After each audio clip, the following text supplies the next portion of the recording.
Hello everyone, welcome to the companion classes. जैसा कि आप सब देख पा रहे हैं नंबर सिस्टम, तो नंबर सिस्टम को मैं आप सबको समझाने जा रहा हूं। नंबर सिस्टम अगर आप समझ जाएंगे तो क्लास 8, 9 या हाई स्कूल के जो पहले चैप्टर हैं उनको समझना बहुत आपको आसान हो जाएगा। ये वीडियो आप सबके लिए बहुत ही हेल्पफुल होगी, क्योंकि चाहे वो 8th का बच्चा हो, चाहे वो 9th का हो, चाहे हाई स्कूल का हो, तीनों बच्चों के लिए, तीनों स्टूडेंट के लिए, तीनों क्लास के स्टूडेंट के लिए ये वीडियो बहुत ही इंपॉर्टेंट है।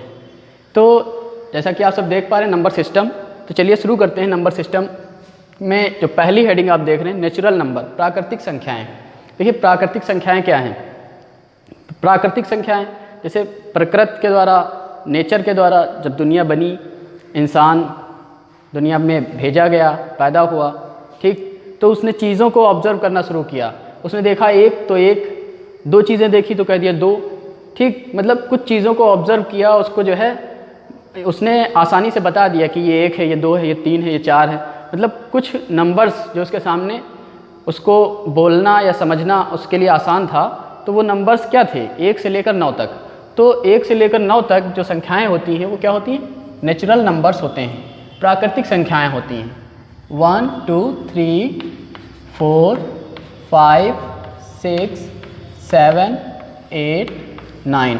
अगर आपसे कोई पूछे नेचुरल नंबर्स क्या हैं, प्राकृतिक संख्याएं क्या हैं, तो आप बहुत ही आसान भाषा में कह सकते हैं कि ऐसे नंबर्स, ऐसी संख्याएं जो 1 से लेकर 9 तक होती हैं, प्रकृति में जो पाई गई थी या प्रकृति में जो इंसान ने ऑब्जर्व किया था, ठीक है, जिनको इंसान के द्वारा गिनना समझना आसान था, तो वो सब क्या कहलाई, नेचुरल नंबर्स, प्राकृतिक संख्याएं कहलाएं। अब हम आते हैं नेचुरल नंबर्स के बाद होल नंबर्स पर, पूर्ण संख्याओं पर। अब देख रहे हैं यहाँ हमने 10 नहीं लिखा है। 10 क्यों नहीं लिखा है, क्योंकि जब ज़ीरो क्या है, प्राकृतिक संख्या नहीं है। जब तक ज़ीरो की खोज नहीं हुई थी तब तक 10 या 20 या 30 या 100 या 1000 लिखना बहुत ही कठिन था, ठीक, कैसे लिखेंगे किसी को मालूम ही नहीं था।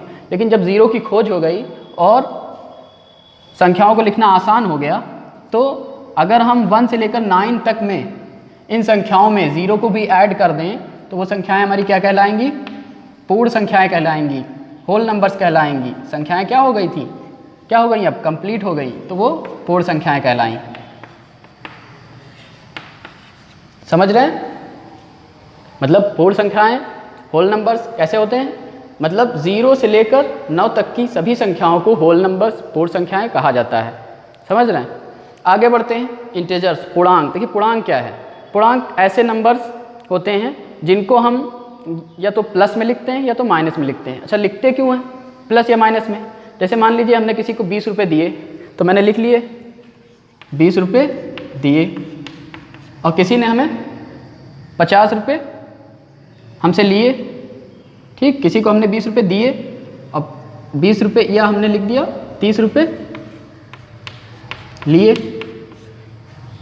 20 रुपये हमने किसी को दिए और 30 रुपये हमने किसी से लिए मतलब आए, मतलब आपका फ़ायदा हो रहा है, फ़ायदे को दिखाने के लिए, ठीक, आपके पैसे बढ़ रहे हैं, बढ़ोतरी को दिखाने के लिए आपने क्या किया, मतलब आसान बनाने के लिए आपने क्या लिख दिया, +30। और 20 रुपये दिए किसी को दिए, मतलब आपके पैसे घट रहे हैं, कम हो रहे हैं, तो कमी को दिखाने के लिए आपने क्या दिखा दिया, माइनस। तो जब हम नंबर्स को प्लस माइनस के साथ इस तरह से दिखाते हैं तो हमारे नंबर्स क्या होते हैं, क्या होते हैं, इंटीजर्स होते हैं, पूर्णांक होते हैं। तो जैसे मैं आपके सामने लिख रहा हूँ -4 -3 -2 -1 0 +1 +2 +3 +4 एंड सो ऑन। इधर भी ऐसे ही आगे हम बहुत आगे तक लिख सकते हैं। तो इस तरह के नंबर्स को क्या कहते हैं, मतलब जो संख्याओं को हम साइन के साथ, चिन्हों के साथ, ठीक है, हम दिखाएं, या तो प्लस के चिन्ह के साथ या तो माइनस के चिन्ह के साथ, ठीक, तो ऐसे नंबर्स क्या कहलाएंगे, पूर्ण नंबर्स, पूर्ण संख्याएं कहलाएंगे, इंटीजर्स कहलाएंगी। अब जो हमारे प्लस के नंबर हैं इनको हम क्या कहेंगे, पॉजिटिव नंबर,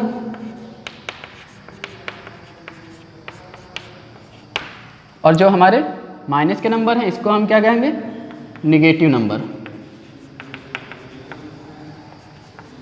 अब आप समझ पा रहे होंगे कि पॉजिटिव नंबर धनात्मक पूर्णांक और नेगेटिव नंबर्स ऋणात्मक पूर्णांक। तो चलिए आगे बढ़ते हैं। आई होप कि इंटीजर्स भी आपको समझ में आ गए होंगे। इवन नंबर्स आप देख रहे हैं। सम संख्या अक्सर बच्चों को याद रहती है। सम संख्या क्या होती है? ऐसी संख्याएं, ऐसे नंबर्स जो क्या दो से पूरे पूरे डिवाइड हो जाएं, दो से पूरे पूरे कट जाएं।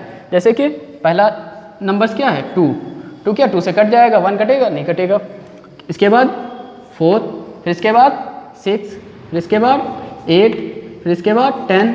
अगर हम इसी तरह से 2 का टेबल पढ़ते जाएं तो हमें सभी इवन नंबर मिलते जाएंगे, सभी सम संख्याएं मिलती जाएंगी। तो चलिए आगे बढ़ते हैं। ऑड नंबर्स पे आते हैं, विषम संख्याओं पे आते हैं। विषम संख्याएं देखिए क्या होती हैं। विषम संख्याएं मतलब ऐसी संख्याएं जो 2 से डिवाइड ना हो। यहाँ आपने क्या पढ़ा था? ऐसी संख्याएं जो 2 से पूरी पूरी डिवाइड हो जाए। इसमें क्या है? ऐसी संख्याएं जो 2 से पूरी पूरी डिवाइड ना हो। जैसे कि 1 डिवाइड होगी नहीं, 3 डिवाइड होगी नहीं, फिर 5, फिर 7, फिर 9, ऐसे 2 जोड़ते चले जाएं अगर आप इसकी सीरीज़ में, तो आपको सभी विषम संख्याएं मिलती जाएंगी। समझ रहे हैं? चलिए आगे आते हैं प्राइम नंबर्स पर। अभाज्य संख्याएं। देखिए अभाज्य संख्याएं क्या होती हैं? अभाज्य संख्याएं वे संख्याएं जो मतलब ज़्यादा से ज़्यादा 2 संख्याओं से डिवाइड हो सकें, ज़्यादा से ज़्यादा 2 संख्याओं से विभाजित हो सकें। अच्छा, वो कौन सी 2 संख्याएं होती हैं जिनसे वो विभाजित हो सकते हैं? एक तो वो अपने संख्या से खुद कटेगी और दूसरा 1 से कटेगी। जैसे कि पहला क्या है? 2 है, तो क्या हमारा है? प्राइम नंबर से। अभाज्य संख्या है, 2 क्या है? 2 से भी कटेगा, 1 से भी कटेगा। ठीक, मैक्सिमम 2 नंबर से जो डिवाइड हो जाएं वो क्या होंगे? प्राइम नंबर्स होंगे। 3 क्या है? 3 से भी कटेगा, 1 से भी कटेगा। फिर क्या? 5 क्या है? 5 से भी कटेगा, 1 से भी कटेगा। ठीक, मतलब ऐसे 2 नंबर्स, ऐसी संख्याएं जो 1 और अपनी ही संख्या से डिवाइड हो जाए वो क्या कहलाएंगी? प्राइम नंबर्स कहलाएंगे। इसके बाद हमें 7 मिल जाएगा। ठीक, 9 मिल जाएगा, 9 मिलेगा, सॉरी नहीं मिलेगा, 9 ज़्यादा भी से भी कट सकता है। 9 के बाद 7, 11 एंड सो ऑन, इस तरह से आप लिख सकते हैं। मतलब ऐसी संख्याएं जो 1 और अपनी ही संख्या से डिवाइड हो जाए वो क्या कहलाएंगे? प्राइम नंबर्स कहलाएंगे, अभाज्य संख्याएं कहलाएंगे। आते हैं कंपोजिट नंबर पर। देखिए इसमें आपने क्या सीखा? ऐसी संख्याएं जो 2 संख्याओं से पूरी पूरी डिवाइड हो जाएं, एक तो उसी संख्या से और साथ ही साथ 1 से। इसमें आप क्या सीखेंगे कंपोजिट नंबर में? संयुक्त संख्या में मतलब ऐसी संख्याएं जो मैक्सिमम मतलब 2 से ज़्यादा संख्याओं से कट सकें। 2 से ज़्यादा, 1 से भी कटे, अपने भी संख्या से कटे और किसी और से भी कटे। जैसे कि पहला कंपोजिट नंबर क्या है? 4 है। अगर हम देखेंगे 1, 2 और 3 इनको देखें तो ये हमारे कंपोजिट नंबर नहीं हैं। जैसे कि 1 से तो कटेगा और किसी से कटेगा? नहीं कटेगा। 2 से तो कटेगा और किसी से कटेगा? नहीं कटेगा। 3 से तो कटेगा और किसी से कटेगा? नहीं कटेगा। 1 से कटेगा। ठीक, मतलब मैक्सिमम 2 संख्याओं से कट रहे हैं, इससे ज़्यादा तो नहीं कट रहे हैं। 4 क्या है? 4 से भी कटेगा, 2 से भी कट जाएगा, 1 से भी कट जाएगा। ठीक है, देखिए 4 1 जा 4, 2 2 जा 4, 1 से भी कट जाएगा, 1 4 जा 4। ठीक है, इसके बाद हमारा दूसरा कंपोजिट नंबर क्या होगा? 6 होगा। 6 क्या 2 से भी कट जाएगा, 3 से भी कट जाएगा, 1 से भी कट जाएगा और साथ ही साथ 6 से भी कट जाएगा। ठीक, फिर इसके बाद 8 मिलेगा। ठीक, फिर हमारा क्या होगा? 9 होगा, 3 से भी कटेगा, 9 से भी कटेगा, 1 से भी कटेगा। ठीक है, फिर 10 होगा। ठीक, इस तरह से मतलब ऐसी संख्याएं जो 2 से ज़्यादा संख्याओं से कट जाएं वो क्या होती हैं? संयुक्त संख्याएं होती हैं। ठीक, एंड सो ऑन। अगर आप लिखना चाहें अब लिख सकते हैं, आप समझ गए होंगे। फिर हम आते हैं रेशनल नंबर पर। रेशनल नंबर परिमेय संख्याएं। देखिए परिमेय संख्याएं जैसा कि आप देख पा रहे हैं, तो परिमेय संख्याएं अगर आप जान जाएंगे तो क्लास एर्थ का जो पहला चैप्टर है, ठीक, वो यही है परिमेय संख्या। तो ये आपको बहुत समझना बहुत ज़रूरी है। इन सबको आप भले भूल गए होंगे लेकिन इन सबको आसानी से याद किया जा सकता है। इसको समझना आपको बहुत ज़रूरी है, इसको ध्यान से आप समझें। देखिए परिमेय संख्याएं क्या होती हैं, रेशनल नंबर क्या होते हैं? मतलब ऐसी संख्याएं, ऐसे नंबर्स जिनको हम P/Q के रूप में लिख सकते हो, क्या कहलाएंगे? नेचुरल नंबर्स कहलाएंगी, सॉरी रेशनल नंबर कहलाएंगी, परिमेय संख्या कहलाएंगी। जहाँ Q is not equal to 0। क्यों क्या होगा? 0 के बराबर नहीं होना चाहिए। क्यों? जैसे कि अगर हमने लिखा 2/3 तो ये तो हमारा परमेय नंबर होगा, परमेय संख्या होगी। लेकिन अगर हम लिख दें 2/0 तो ये क्या हमारी परमेय संख्या नहीं होगी, रेशनल नंबर नहीं होगा। लेकिन अगर हम ऊपर लिख दें 0/3 लिख दें, ठीक है, तो ये क्या हमारी एक ये भी परमेय संख्या है, ये भी परमेय संख्या है, ये भी रेशनल नंबर है, ये भी है, ठीक। लेकिन अपॉन में आपको 0 नहीं मिलना चाहिए, अपॉन में 1 2 3 एंड कोई भी नंबर मिलना चाहिए, लेकिन 0 नहीं होना चाहिए। तो परमेय संख्या आप समझ गए होंगे, ऐसी संख्या है जिसको P/Q के रूप में लिखा जा सकता हो, वो परमेय संख्या कहलाती हैं, जहाँ Q is not equal to 0 होता है, ठीक है। अब आगे बढ़ते हैं। परमेय संख्याओं के बाद हम आपको बताने जा रहे हैं इरेशनल नंबर, ठीक है। रेशनल नंबर के बाद इरेशनल नंबर आप देखेंगे क्या होते हैं।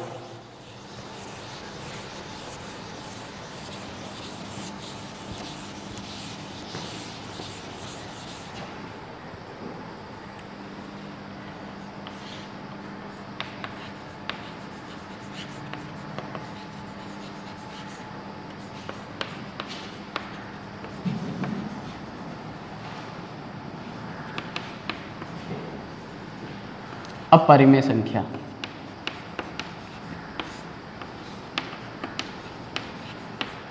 देखिए अपरिमेय संख्या क्या होती है। आपने जैसे रेशनल नंबर अभी पढ़ लिया है, ठीक, परिमेय संख्याएं पढ़ ली, तो अब अपरिमेय संख्या देखिए क्या होती है। जैसे अगर हम लिखें पाई, पाई क्या है, एक अपरिमेय संख्या है। लेकिन अगर आप कहेंगे पाई की वैल्यू तो होती है 22/7, 22/7, तो उस तरह से तो आप कहेंगे कि ये तो अपरिमेय संख्या है। लेकिन आपको देखने में लग रहा है, मैं आपको बताऊं, ये pi is not equal to 0, 22/7 sorry, ठीक है। पाई की वैल्यू क्या होती है, 22/7 के बराबर नहीं होती। ये जो वैल्यू ली गई है ये अप्रॉक्स में ली गई है, लगभग में, ठीक है। अगर पाई का आप मान देखेंगे, ठीक, जो मान होता है पाई का एक्चुअल मान 3.14, ठीक, और एक बड़ा नंबर्स आपको इसके आगे मिलता चला जाएगा, ठीक है। तो ये वैल्यू होती है, तो ये एक्चुअल में मान ली जाती है 22/7, हालांकि होती नहीं है, समझ रहे हैं। तो पाई आप समझ गए होंगे क्या है, एक अपरिमेय संख्या है, ठीक है, इरेशनल नंबर है। मतलब इरेशनल नंबर आप समझ गए होंगे, ऐसा नंबर जिसको पूरा पूरा काटा ना जा सके, मतलब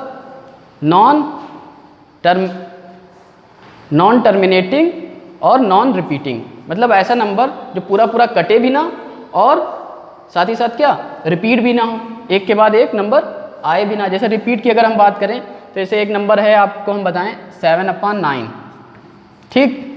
पाई की वैल्यू अभी हमने आपको क्या बताई थी, 3.14 एंड सो ऑन, बार बार चलता रहेगा। जैसे 7/9 अगर हमने लिखा तो 7 को 9 से डिवाइड करिए, क्या आएगा, पॉइंट लगाया, 0 बढ़ाया, 7, 9 7 ज़ा 63, फिर 7 बच गया, पॉइंट लगाया, 0 बढ़ाया, 9 7 ज़ा 63, पॉइंट लगाया, 0 बढ़ाया, साथ में 9 7 ज़ा 63। तो आपने क्या देखा, ये नंबर कैसा था, ये नंबर रेशनल नंबर है, परिमेय संख्या है। क्यों? क्योंकि इसमें कट तो नहीं रहा है, लेकिन बार बार वही नंबर रिपीट हो रहा है, 7 7 7 बार बार आता चला जा रहा है। और यहाँ क्या पाई के वैल्यू में क्या आता है, 3.14235 इस तरह से कुछ आता चला जाएगा और कटेगा नहीं कहीं पर। तो जब इस तरह से नंबर मिले कि कुछ का कुछ, कुछ का कुछ, कुछ का कुछ, मतलब सेम नंबर ना आए, सेम नंबर रिपीट ना हो, तो वो क्या कहलाएंगे, अपरिमेय संख्या कहलाएंगे। और जहाँ सेम नंबर रिपीट हो रहे हों या पूरा पूरा डिवाइड हो जाए, जैसे एक नंबर हम आपको बताएं 5/2, इसको अगर आप डिवाइड करेंगे 5 को 2 से, 2 4 ज़ा 2 2 ज़ा 4, 1 बचा, पॉइंट लगाया, 0 बढ़ाया, 2 5 ज़ा 10, देखिए पूरा पूरा कट गया। तो ये भी क्या है, रेशनल नंबर है, ये भी क्या है, रेशनल नंबर है। लेकिन इरेशनल नंबर की पहचान क्या है, वो पूरा पूरा ना तो कटता है, ठीक, और ना ही इस तरह से रिपीट होता है, वो कुछ का कुछ, कुछ का कुछ, कुछ का कुछ मिलता रहता है। जैसे एक नंबर हम अगर आपको बताना चाहें तो अगर आप लिख लें 11/7, ठीक, देखिए ये इसका अगर हम डिवाइड करें 11 को 7 से, तो 7 1 ज़ा 7, क्या मिला आपको, 4 मिला, पॉइंट लगाया, 0 बढ़ाया, 7 5 ज़ा 35, क्या बचा, 5 बचा, पॉइंट लगाया, 0 बढ़ाया, 7 7 ज़ा 49, ठीक, 1 बचा, पॉइंट लगा था, 0 बढ़ाया, फिर कितना आया, 7 1 ज़ा 7, 3 बचा, पॉइंट लगा, 0 बढ़ाया, ठीक, फिर 7 4 ज़ा 28, ठीक। फिर 2 बचा, पॉइंट लगा, 0 बढ़ाया, 7 2 ज़ा 14, 6 बचा, पॉइंट लगा, 0 बढ़ाया, ठीक है। 7 8 जा कितना हो जाएगा 56, 4 बचा, ठीक। फिर पॉइंट लगा, 0 बढ़ा दोगे 40 आ जाएगा, 40 देखो पहले भी आ चुका है। फिर इसी तरह से ये सीरीज चलती रहेगी, मतलब 5 था, फिर 7 आया, फिर 1 आया, फिर 4 आया, फिर 2 आया, फिर 8 आया। इस तरह से बार बार ना रिपीट हुआ, ना इस तरह से पूरा पूरा डिवाइड हुआ। तो इस तरह के नंबर्स को हम क्या कहेंगे? इरेशनल नंबर कहेंगे। क्या कहेंगे? इरेशनल नंबर कहेंगे, अपरिमेय संख्या कहेंगे, जो इस तरह से नॉन टर्मिनेटिंग, नॉन रिपीटिंग, ना तो वो रिपीट हो रहा है नंबर सेम, ना तो पूरा पूरा कट रहा है। और यहाँ क्या है? यहाँ क्या है? टर्मिनेट, सॉरी रिपीट हो रहा है, और यहाँ क्या है? टर्मिनेट हो गया, पूरा पूरा कट गया है। तो ऐसे नंबर जो ना तो पूरे पूरे रिपीट हों, ना वो पूरे पूरे डिवाइड हों, वो क्या कहलाएंगे? इरेशनल नंबर कहलाएंगे। और इरेशनल नंबर की एक और पहचान हम बता दें, ये तो पाई के लिए हमने बताया आपको। अब इसके आगे बढ़िए, पाई के अलावा इरेशनल नंबर किस तरह के होते हैं उसकी पहचान देखिए ज़रा सा। जैसे कि मैं आपको लिख दूं √3, √5, √2 जैसे हम लिख दें, √11 लिख दें, ठीक है। कोई भी नंबर ऐसे लिख सकते हैं। ऐसे नंबर हम रूट में लेंगे जिनको रूट से बाहर ना निकाला जा सके। जैसे अगर हम √4 को लेंगे तो ये क्या 2 वैल्यू होती है, तो इसको पूरा पूरा निकाला जा सकता है। तो ये क्या है? इरेशनल नंबर नहीं होगा। लेकिन ये निकाले जा सकते हैं? नहीं। इसको रूट से पूरा पूरा निकाला जा सकता है? नहीं, पॉइंट में आएगा, इसमें भी पॉइंट में आएगा, इसमें भी पॉइंट में आएगा। तो ये रूट से पूरा पूरा नहीं निकाला जा सकता। ये सब क्या कहलाएंगे? इरेशनल नंबर कहलाएंगे। आई होप कि आपको ये इरेशनल नंबर अच्छे से समझ में आ गया होगा। अब आगे बढ़ते हैं, लास्ट हेडिंग जो है आपकी रियल नंबर की। रियल नंबर मतलब वास्तविक संख्या, जो कि क्लास 10th का पहला चैप्टर है। समझ रहे हैं? वास्तविक संख्या। तो देखिए, वास्तविक संख्या को हमने सबसे लास्ट में आपको क्यों बताया? आपने जितने भी नंबर्स पीछे पढ़े हैं, natural numbers, whole numbers, integers, ठीक, जितने भी पढ़े हैं पीछे, वो इरेशनल नंबर को छोड़कर रेशनल नंबर तक जितने भी नंबर्स होते हैं सारे क्या होते हैं? रेशनल नंबर होते हैं। यहाँ तक 7 तक जितने भी आपने पढ़े हैं। जैसे ऑड नंबर में 1 है तो 1/1, इसको P/Q के रूप में लिखा है। ये पहले से 1 दिखता नहीं, सबके अपॉन में 1 होता है। आपने छोटे भी क्लास में पढ़ा है कि हर एक नंबर के अपॉन में 1 होता है। इसके अपॉन में भी 1 है, इसके भी अपॉन में 1 है। तो हर नंबर क्या है? रेशनल नंबर है। हर नंबर क्या है? रेशनल नंबर है। यहाँ तक अगर आप देखें, पहली हेडिंग से लेकर 7 हेडिंग तक अगर देखें, जो भी हमने संख्याओं को समझाया है 7 हेडिंग तक, वो सारे नंबर क्या हैं? रेशनल नंबर हैं। और रेशनल नंबर और इरेशनल नंबर, रेशनल नंबर और इरेशनल नंबर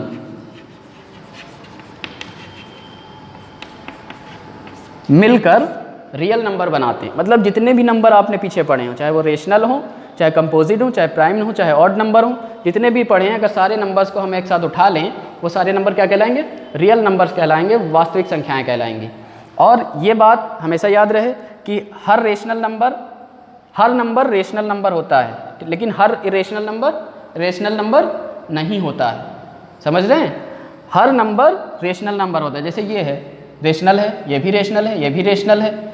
सबके अपान में कुछ अगर कोई नंबर नहीं है तो 1 तो होता ही है। तो सारे नंबर क्या होते हैं? रेशनल नंबर होते हैं। लेकिन हर इरेशनल नंबर रेशनल नंबर नहीं होता है।